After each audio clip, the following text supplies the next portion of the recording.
है। यहाँ पशुपति पारस की पार्टी का दफ्तर होगा, राष्ट्रीय लोक जनशक्ति पार्टी का ये दफ्तर होगा। मीटिंग से पहले तैयार हो जाएगा। तो देखिए इसी जगह पशुपति पारस की पार्टी की जो महत्वपूर्ण बैठक है वो होनी है, और एक ही है कि बीजेपी के साथ रहना है या बीजेपी से अलग होना है। आप निर्णय लेंगे, आप तारीख तय कर रहे हैं, आप मुहूर्त तय कर रहे हैं कि हम इस दिन फैसला लेंगे। भारतीय जनता पार्टी ने तो तय कर दिया कि आप बीजेपी के साथ नहीं है, 20 सूत्री के लायक नहीं समझा, सीटें नहीं दी, आपकी पार्टी को भी तोड़ा। गठबंधन धर्म ऐसा होता है कि ये जिस नेता के लिए आप टिकट मांग रहे हैं तरारी का, उस नेता को बीजेपी अपनी पार्टी में शामिल करा लिया है। तो भारतीय जनता पार्टी ने कहीं का नहीं छोड़ा, झटका। मैंने यह बात मैं नहीं कह सकता जी, यह बात हमारे बड़े नेता कहेंगे जी। हम कार्यकर्ता हैं, मूड मिजाज पार्टी के कार्यकर्ता के तौर पर आप ये कह सकते हैं कि मूड मिजाज वही है। हाँ, हम तो जब चुनाव मैदान में उतरेंगे जी तो किसी को नफा भी हो सकता है और किसी का नुकसान भी हो सकता है। आप देख रहे हैं 4 PM और मैं हूं अभिषेक मिश्रा। देखिए इस वक्त हम पूर्व केंद्रीय मंत्री पशुपति पारस के निजी आवास के बाहर मौजूद हैं। पशुपति पारस का जो पार्टी दफ्तर है वो अब छिन गया है, और पशुपति पारस को जो पार्टी दफ्तर था, उनकी पार्टी का जो दफ्तर था 1 व्हीलर रोड पर, वो अब चिराग पासवान की पार्टी का दफ्तर हो गया है। पशुपति पारस ने 19 और 20 नवंबर को पार्टी की बड़ी बैठक बुलाई है।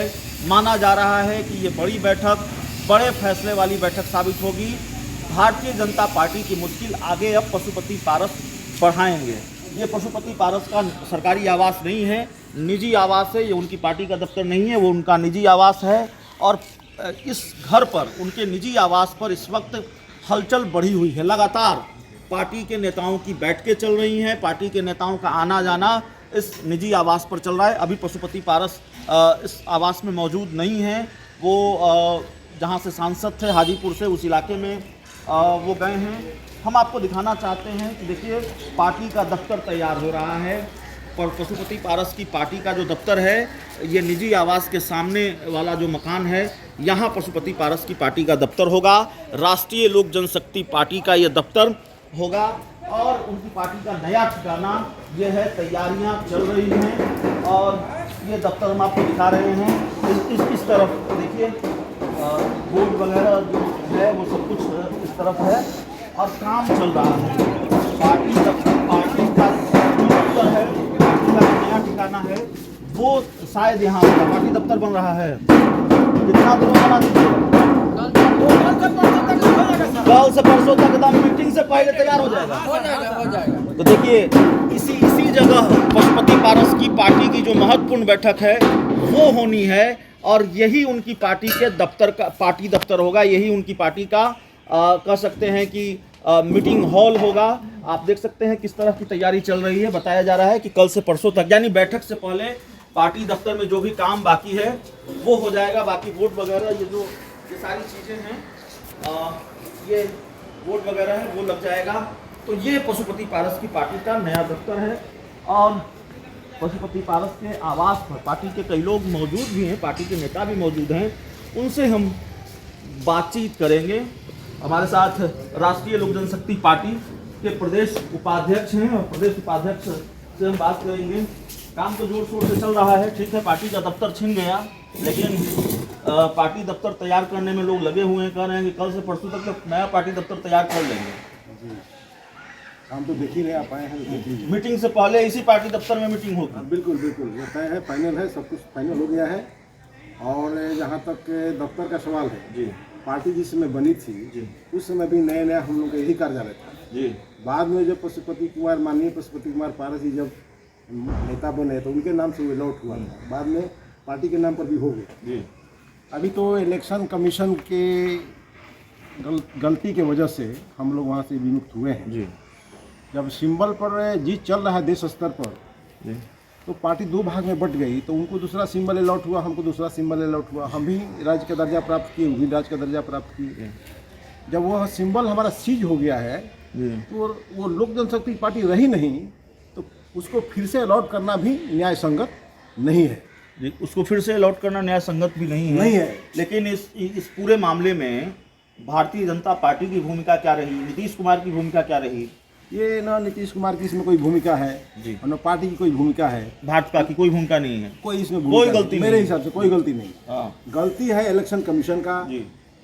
और इसके बाद गलती है भवन निर्माण विभाग का। भारतीय जनता पार्टी ने लोकसभा चुनाव में आपको एक भी सीट नहीं दी, बीजेपी की गलती है कि इलेक्शन कमीशन की गलती है? नहीं, इलेक्शन कमीशन की न गलती है, जी। बीजेपी की भी गलती नहीं है। हाँ देश हित में उन लोगों ने निर्णय लिया, जी उसको हम लोगों ने समर्थन किया। जी हम लोग चाहते थे कि देश में पुनः आदरणीय नरेंद्र मोदी जी की सरकार बने, वो फिर से प्रधानमंत्री बने।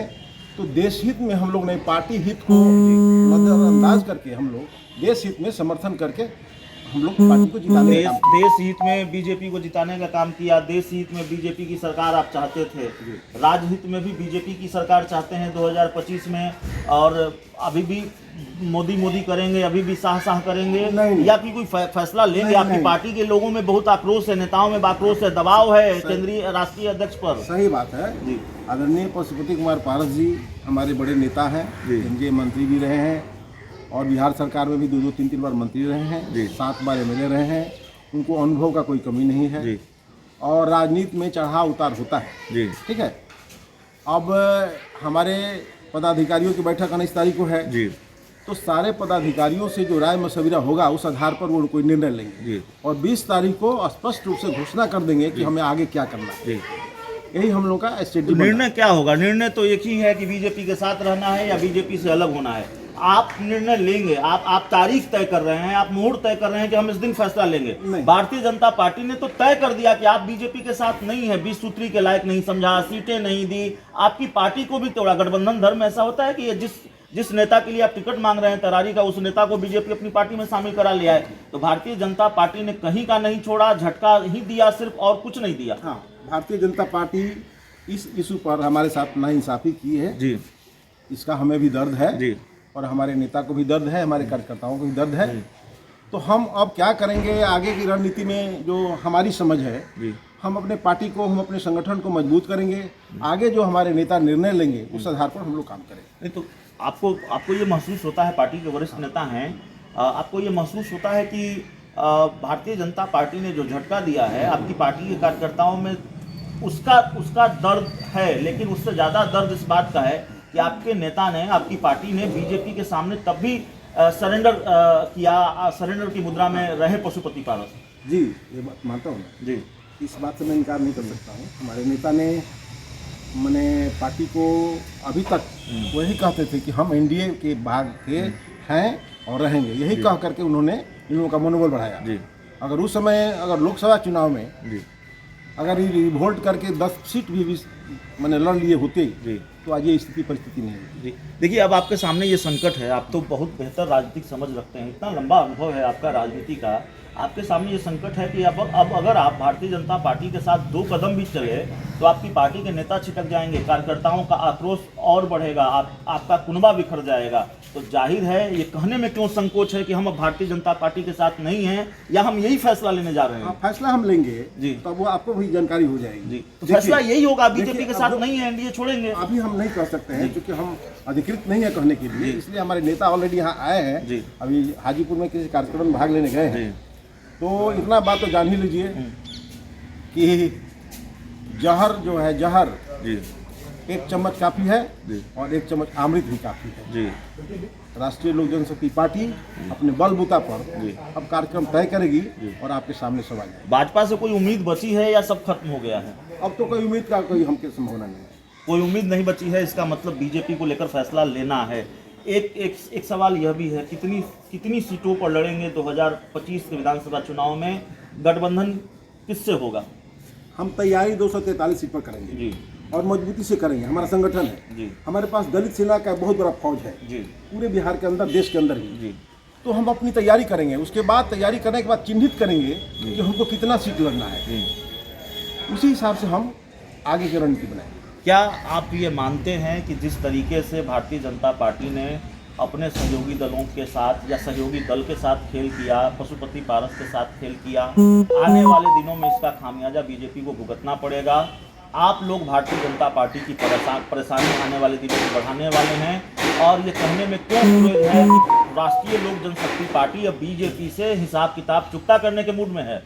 मैंने यह बात मैं नहीं कह सकता, जी। यह बात हमारे बड़े नेता कहेंगे। जी, हम कार्यकर्ता हैं, मूड और मिजाज संगठन। पार्टी के कार्यकर्ता के तौर पर आप ये कह सकते हैं कि मूड मिजाज वही है। हाँ, हम तो जब चुनाव मैदान में उतरेंगे जी तो किसी को नफा भी हो सकता है और किसी का नुकसान भी हो सकता जी। है। तो हम नहीं कहने जा रहे हैं कि किसका नफा होगा किसका नुकसान होगा। 2020 में नीतीश कुमार का मुकाबला चिराग पासवान से था, नीतीश कुमार की मुसीबत चिराग पासवान थे।